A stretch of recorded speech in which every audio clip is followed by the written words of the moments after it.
Look at that truck, baby. That's what's up.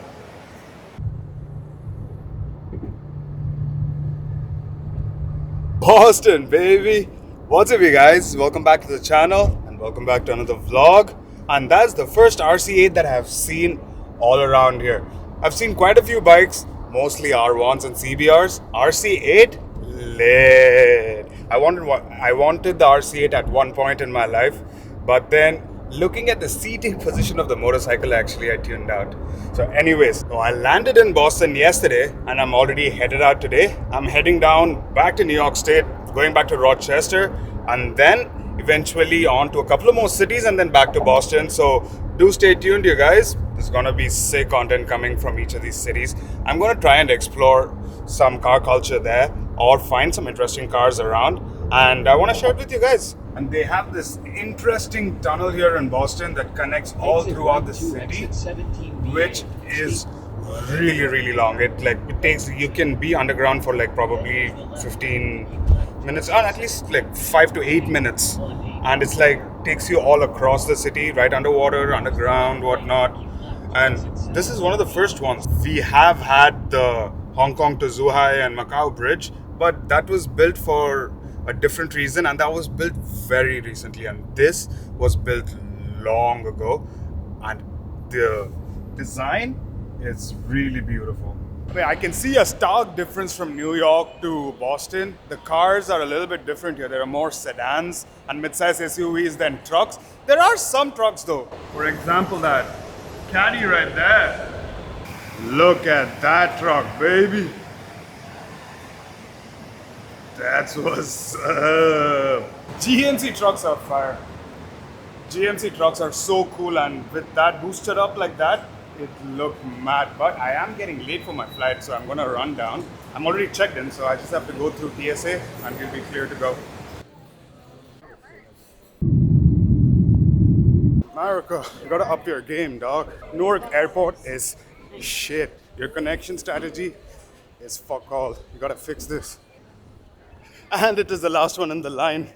I think everything, all the odds were stacked against for me to miss this flight, but we're still gonna give it a shot. Runway. And it had to be downstairs.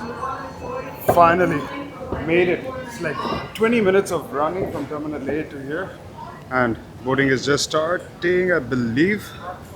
Lucky. But I am actually glad I made it to the flight. Never been on an Embraer. I believe this is E170. It's cool. Always been on Boeings and Airbuses. Popping my cherry on Embraer now. I think this is a special plane, guys. I didn't know about the Embraer's 170 and 175s.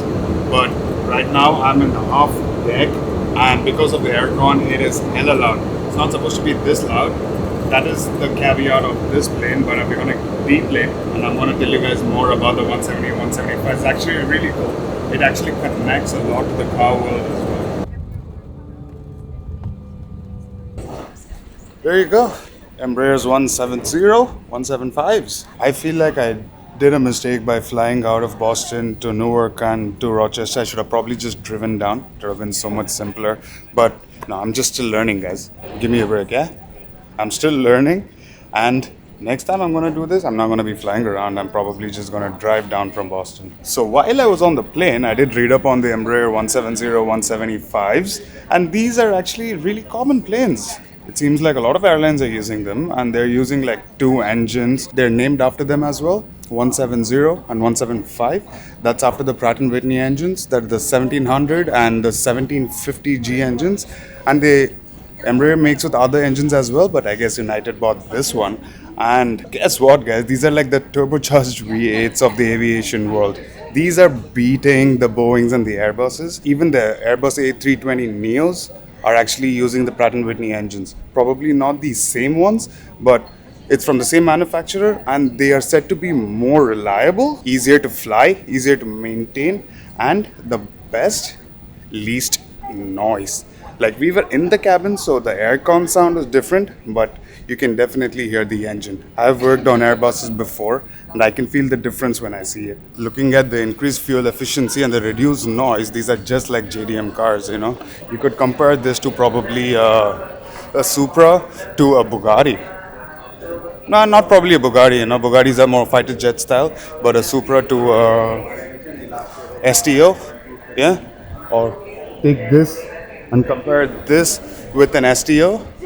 Possible. Like these planes have significant thrust, and I felt that when we were like taking off and headed up, the jump that it got straight off the ground, and also the ground clearance is so low, right? Like if you guys saw from the landing footage, it was so low.